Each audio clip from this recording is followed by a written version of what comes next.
Hello again, lovelies. And welcome back to Mama G Gear. Mama G here, and Rusty over sometimes here. Dr. Rusty Blades. Can't find my Dr. Rusty Blades glasses. Yeah, we gotta find her glasses. She can't see find her. without my glasses. I know, and there's no lenses in them. They're just pretend ones. But again, we're here to do more of these crazy fun facts. Because From crazyfacts.com. crazyfacts.com. Yeah, you did a great job there. That was that was fluid. Fluid. They're gonna ask me to do a commercial on TV with that. Okay, so she's just gonna. I don't know them. You don't know them. Only she sort of knows them. Come sit with me. It's Rusty story time. Rusty fact. Whether we're talking about Walnut and Chris Crow, our fun facts. Oh, that was. We got to get more stories like that. I'm working on them. It's tough because if you haven't seen that video, good. that I forgot what it was. Highly recommend going back to the love between a man and a crow. I mean, no, a crane. A white-necked crane. Yes. I know, but I'm obsessed with crows. So any hoot. Yeah. Any hoot. So. Again, we're going to play the let's see how bad I butcher names game. Luckily, you can't see the names. I love her gray stripe. I just want to point that out. Yeah, that's her gray, that's grayness. Been growing naturally. That's her old age coming in, and they're actually each strand of platinum hair has turned platinum in honor of my intelligence. Yes. Don't let them fool you that they're grays. Yeah. Facts. It's age. Age is a man-made construct. Man-made construct. I am merely a being in a vessel that is slowly rotting around me. Yes. So, William Higginbotham. That's not right. I'm sure it's not that. It's the man who made the first video game, was also a member of the team which made the first nuclear bomb. Oh. Well, that's interesting. Right, then. Yeah. Wow.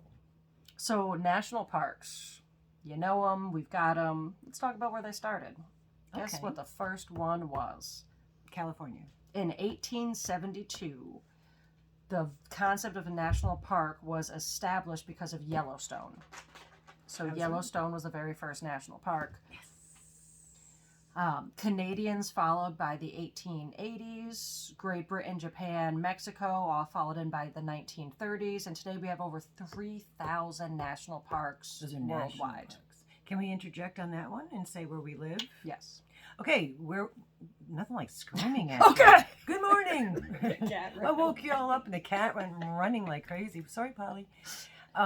Where we reside in Western New York, there are 2 state parks, not national parks. These are state parks. They rank number 1 state park in the entire United States and number 2 state park in the entire United States. Yes. And that is Letchworth Park. Mm-hmm. And the second place is Watkins Glen. Yes. I actually recently went to both of them. Yes. Not that I haven't gone before, but I have friends visiting. And it's just literally right near us. It's beautiful. What water does and time and the gorge and just... Yeah, I forgot how many breathtaking miles, acreages of Letchworth Park there is. So if you ever want to come visit us, we'll go take you to the parks. 2 out of the whole country, not just New York State, out of the whole country. Yes. So we're in a really beautiful area. Parks, nature, love it, visit it, and take whatever you brought back with you. And because if I catch you throwing garbage on the ground, you best believe you can see another side. But also don't disturb it and put back the rocks. Don't disturb the land. Okay, so there was this emperor in China. He used to use toilet paper made of silk. When he oh wait, you're gonna like him by the end of this. When he discovered that the placemaids were collecting his used toilet paper to make curtains, he stopped using the silk toilet paper. This unfortunately led to the unemployment of some silkworm farmers, so he actually went back to using the silk toilet paper. I think that's a cute story. Yeah, no, but I don't quite understand why they couldn't just have bought the silk from the silk farmers to make curtains for... Well, I mean, that's one maybe we'll look into more. For all we know, he did do some things that the place maidens wouldn't do. A lot of little worms have to work pretty darn hard to make that toilet paper. So this is, some of you might actually know this story. I haven't actually read the book yet, but it's on my list. In 1959, a white journalist named John Howard Griffin used a combination of sun lamps and a certain type of prescription drug to darken his skin. and he traveled through the segregated South. He detailed the travels in a book called Black Like Me. So it's something I would like to read. I do remember reading about the story and how he did this so we can have a better understanding. I remember that story. That was written a year before I was born. Just saying. Yes. Aging yourself. Uh-huh. Here's a Almost fun 62. one. Alyssa, if you're watching, we've been there. So my best friend used to live in Kentucky, finally no longer there. I know, she lives lived closer back in Connecticut now. where there's good food and pizza, so I'm happy for her and her food she's going to bring journey. up some good pizza when she comes. The largest building in Kentucky is actually a 4 million square foot man-made cavern underneath the city of Louisville. That's how you say it. Louisville, not Louisville. It's not Louisville. Louisville. It houses businesses, storage facilities, zip signs, mountain bike parks, and more. That's under the ground? That's Mega Cavern. It's part of what I went to. I went to Mega Cavern, which was like this crazy zip lining tour. Great time. Very much fun. I think you had pictures of that. Yeah. Yeah. I actually have a pin on my leather jacket. That's on one of my jackets. So let's talk about chess. Let's talk about chess, baby. The queen in chess used to be called the advisor, and it could only move one square diagonally. It wasn't until chess was brought into Europe and the rise of the female monarchs during the 15th century that the advisor was replaced with the queen, who can move in any direction. And as far as she wants to go, as long as there's nothing in her way. Yes, queen. Yes. Another fun fact, just that's not on here, but I happen to know, 100 cigarettes used to be called queens, and the shorter version were called kings. And I forget the name of, I think it was a prince that was offended by this. He deemed that they can still be called kings for the shorter cigarettes, but the hundreds were then, they weren't called hundreds, they had another name, but it wasn't allowed to be queen, you know? Yeah, but they were, the length of the cigarette, the longer ones are 100s, and there's 120s. So let's talk about WD-40. I love WD-40. The secret formula of that is actually stored in a bank vault, and it's only left twice. Wow. Once it left on its 50th birthday when the CEO of WD-40 rode through the Times Square on a horse in a suit made of armor and the formula in his hand. He took it for a ride on its birthday. Yeah. They don't actually mention the second time it was taken out, but as at one other point it was taken out. It was actually originally developed for the components on, why can't I think of the name of spaceships? I can't think of the name of spaceships. Oh, spaceships. Yeah. The Atlantis ICBMs was one of the first ones, but it was supposed to stop the ice buildup on them. Oh, okay, yes, because when they're going through the space fast, they get ice. Its name literally means water displacement 40th attempt. That's what WD-40 means. But they've had that so much. Also, WD-40 has, I don't even know, I did a article, I did a paper on it when I was in college.